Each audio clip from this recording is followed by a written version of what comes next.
defense can still win championships, despite what you hear people say. You hear analysts, you hear Hall of Famers, people with gold Hall of Fame jackets, and everybody says, "Oh, the game is just offensive now." No, it isn't, because Tampa Bay's defense lit the Chiefs up like fireworks on the 4th of July, beat the snot out of them. And Tony, look, to me, the game was largely just a waste of time. That's one of the worst Super Bowls of all time because your expectations were up. There have been worse Super Bowls, but you didn't go in expecting, oh my God, I got these two great quarterbacks, these two great offenses, here's what we're going to get. Yeah. Kansas City played at times stupidly. They played arrogantly. They were a disappointment to me, the Kansas City Chiefs. Nothing Tampa did was a disappointment, but defense and knocking the snot out of the Chiefs is the entire analysis of this game. Well, I have a different one. I mean, I agree with that, but I would go just a little bit, not deeper, maybe to the side.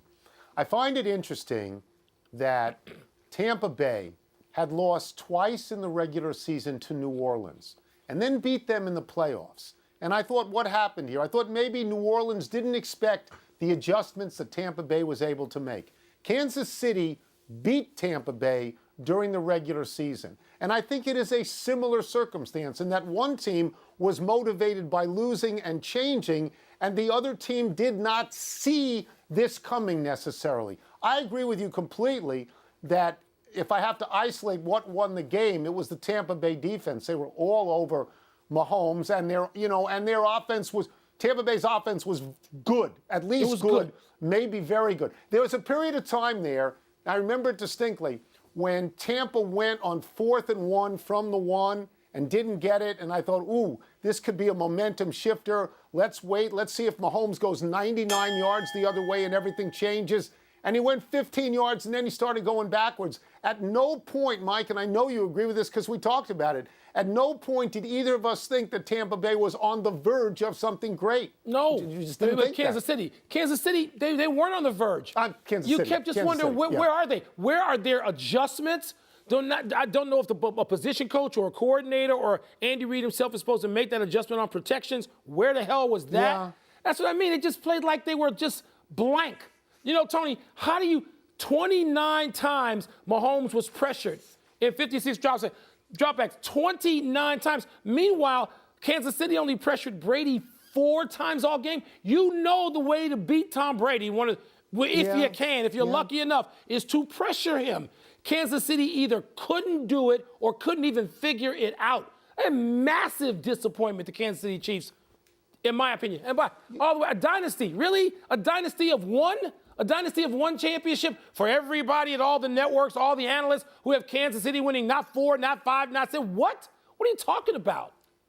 Let's go to one thing that really made a difference in the game. And for the second game in a row, Tom Brady threw a touchdown pass in the last minute, if not the last second of the first half. Yeah. That was really important. Kansas City helped them by getting penalties, but Kansas City was taking timeouts. Stop the clock. We're going to get the ball back. You can't give Brady that kind of time. You can't help him that way. Is that stupid or arrogant? Which one? He did it again. Is it stupid or arrogant for Kansas City to do it? Because if you forget or you don't calculate, that's stupid. If you do it thinking Brady's not going to burn you, that's arrogant. Probably stupid. I thought it was arrogant. You got to know what he's capable of doing, and he did it, and he hit Antonio Brown, and that was it. Well, as we're saying, he delivered again, Tom Brady, just like I said he would when he signed with Tampa. You remember that, Tony. Look, by getting to 6, he had already separated himself from everybody else. He was already out there alone. What makes 7 important is it is the one without Belichick.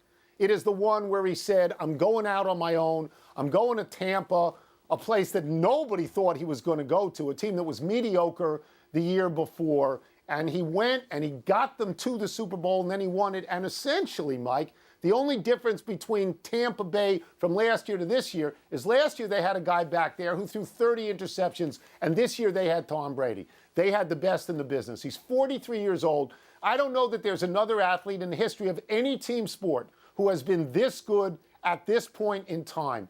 He has won Super Bowls in 3 different decades. I mean, it's just his resume. Like, you feel the same way. Don't talk to me about baby goats. Don't do this. Okay, There's one guy, it's that guy. It's that guy. Yeah, Tony, and that's why this one doesn't do anything to me. He's already got it. He's already got the championships. He's already out there with Saturn's rings compared to anybody else. And when people say, well, if Tom Brady loses, can it hurt his legacy? Shut up. No. That is the dumbest thing I ever hear. Now, you brought up a good point. I am going to let me cede this to you. The Belichick part, it does give him a separation from the only guy that he couldn't separate himself from, and that's Bill Belichick. But okay, Tony, he's the greatest. He's the GOAT. So no, I don't see how 7 does anything for him that 6 didn't already do, that 5 didn't already do. There's 2 dudes with 4, Bradshaw and Montana. He's at 7. Okay, fine, but when he was at 6, he was already separate and apart and the greatest. So no, if he wins it again next year, we're going to say, is 8 make him greater than 7? No, it doesn't. No, I think it's important because of the Belichick thing. I think 7 makes him important in his peer group because Michael Jordan has 6, and Michael Jordan adores Tom Brady. I know you don't like Tom Brady, but everybody who's ever played with him loves him. Randy Moss loves him. Teddy Bruschi loves him. Yeah. I saw Ndamukong Suh on TV today. He'd walk through fire for Tom Brady, and all players feel this. I'll go to one more thing, and then we'll go to the next topic. He went through, in succession, Drew Brees, Aaron Rodgers, and Patrick Mahomes. All Super Bowl winners, all Super Bowl MVPs, and probably at least 2 go in the Hall of Fame, and probably 3. Nobody's going to do that again. Nobody. And there is nothing, absolutely nothing left for this guy to prove, even though he thinks there is. Thanks for watching ESPN on YouTube. For live streaming, sports, and premium content, subscribe to ESPN+.